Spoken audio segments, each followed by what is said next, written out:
Hey, and I'm back, and I'm back, and I'm back, yeah, and I'm back. Anyways, y'all, welcome back to my vlog. Today is a good day. It's gonna be a great weekend. I'm excited. There's a lot going on this weekend, and unfortunately for you, you won't know until a couple of vlogs later, but you'll be all right. Keep hanging on, just a little scotching a bit longer. Anyway, so to pick up where I left off the last time, I was 13 when I found out and decided to start searching when I was 18. So I graduated high school 2006.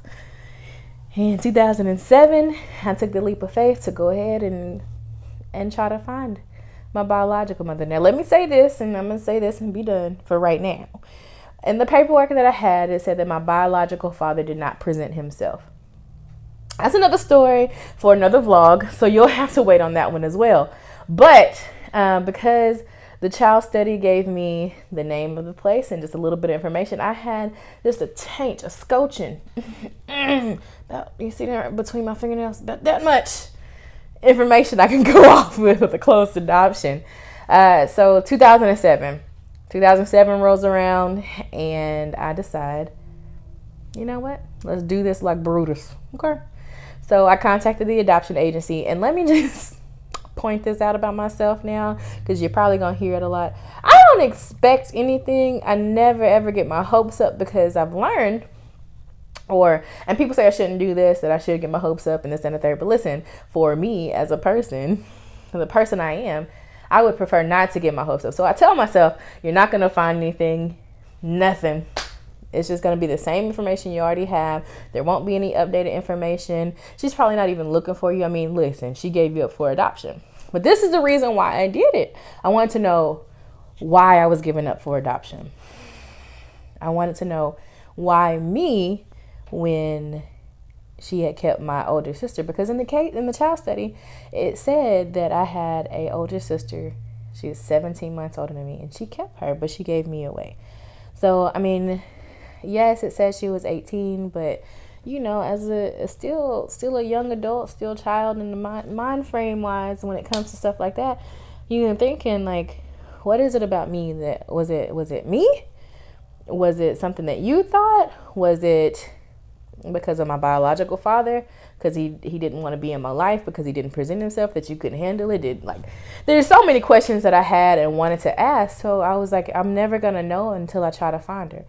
So didn't expect anything, and I called the adoption agency, right?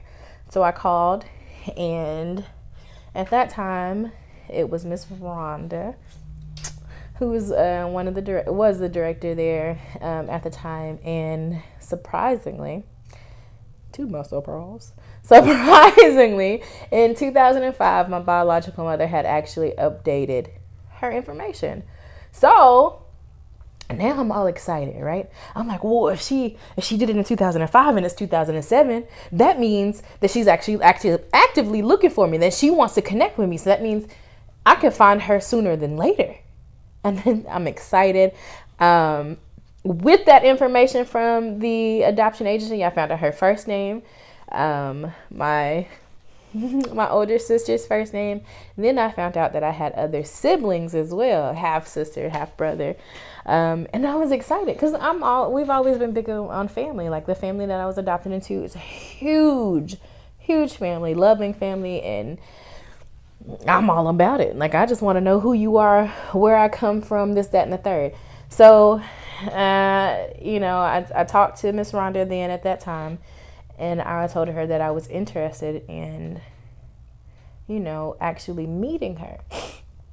Well, she said she had a number on file and that she would get in contact with him. But in the meantime, she sent me an email with all the information that she had given me over the phone. And I was like, okay, that's perfect. She also informed me, because of state laws and their rules and regulations, that I had to go through at least 2 hours of counseling prior to meeting my biological mother. Fine, whatever. My parents tried to put me in counseling when I was younger, so this ain't nothing new. I'm cool. Let's do this.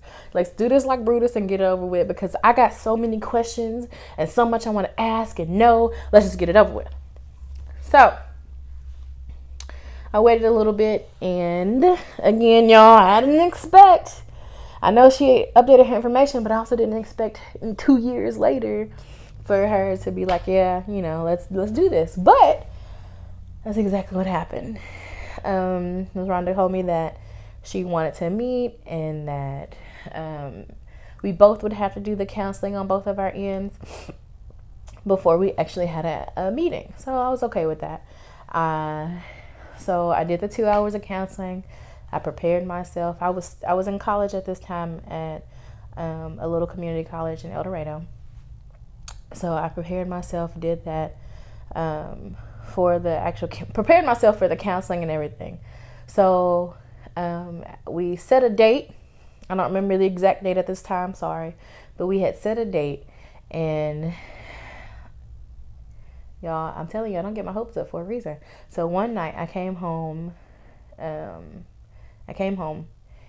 my mom was sitting on the couch, and I remember this like it was yesterday. And she said, when I walked in, she was like, Bethany Christian Services called, and they said that your biological mother's husband had gotten sick, so they're gonna have to cancel the appointment. And that's all I knew at that time. So I came in that night, and I'm pretty sure I was working at Walmart then as a people greeter. Y'all don't judge my life. But I came in after that, and I just kind of sat and I thought about it. I didn't even cry. Like, this is why I don't set myself up for failure, right?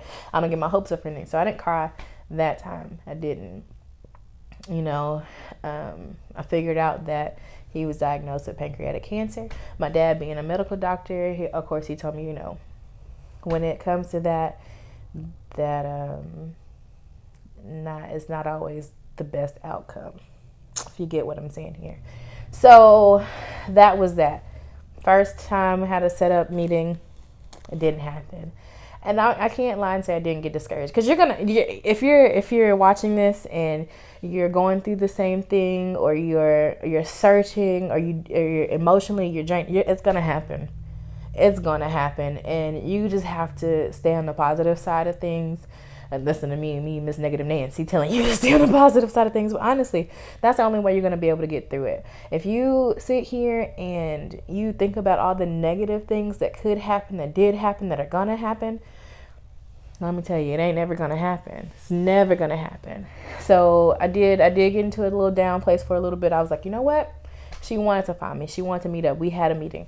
So I don't remember how many years later. I think it was just a couple years later after that. And I always kept in contact, with the adoption agency, make sure they knew that where I was, updated information, email, phone number, things of that nature. So a few years later after that, and this is a new director at this point, I decided to call again, and I talked to her, and lo and behold, my biological mother actually wanted to meet up again. So I was like, all right, this time it's gotta be in the cards for me. Something gotta pop off. Listen, if it don't happen this time, then I'm just gonna give up. I said it. I will admit I said it. Don't you do it, but I did it. Listen. Well, anyways, so I met up with the new director. By this point, I think it was 2010. Matter of fact, it was 2010, because I went from back home. Went from living in Smackover to living in Arkadelphia, because I went to Henderson State University. Go Reddies. So at this point, I'm living and going to school at Henderson State. So I'm living in Arkadelphia. She actually drove from Little Rock to Arkadelphia, and we went to Cracker Barrel, and we did our little 2-hour counseling, which really it wasn't bad at all. It was more, making sure that I was ready to connect with my biological mother, making, of course, no ill will and things of that nature, making sure mentally that I was prepared for whatever was coming my way.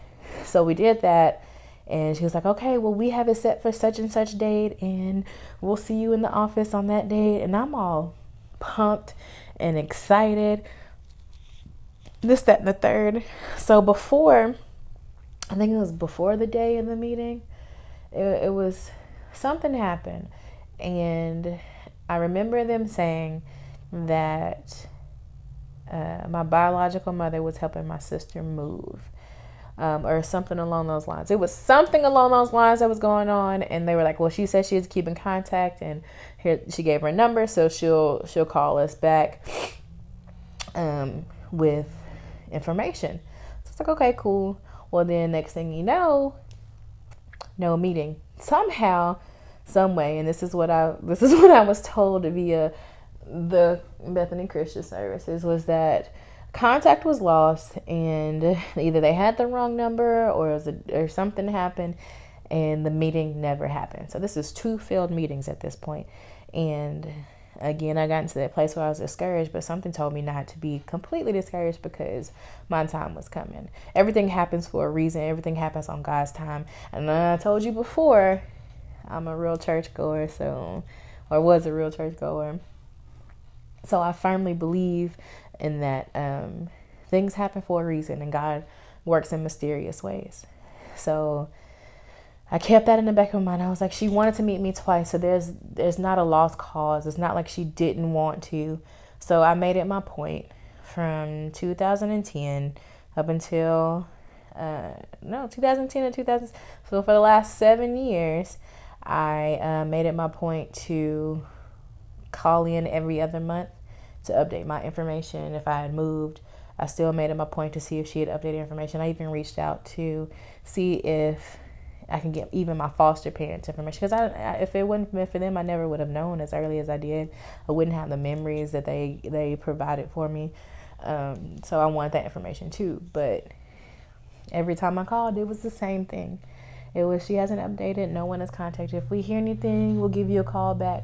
And I'm the type of person, and I'm gonna call you before you call me, because I want to know. This is a chapter in my life that I need to write, that I need to finish. This is a hole that I need to fill. Like, there's so many things going through my mind, and I want to know. So yeah, it was an interesting time. And then I decided that I was going to do Ancestry DNA. Thanks to my aunt, I was able to do the kit, and we'll talk about that next vlog. How about that? I know y'all hate me. I'm sorry. But I'll see you next vlog, boo. Mwah.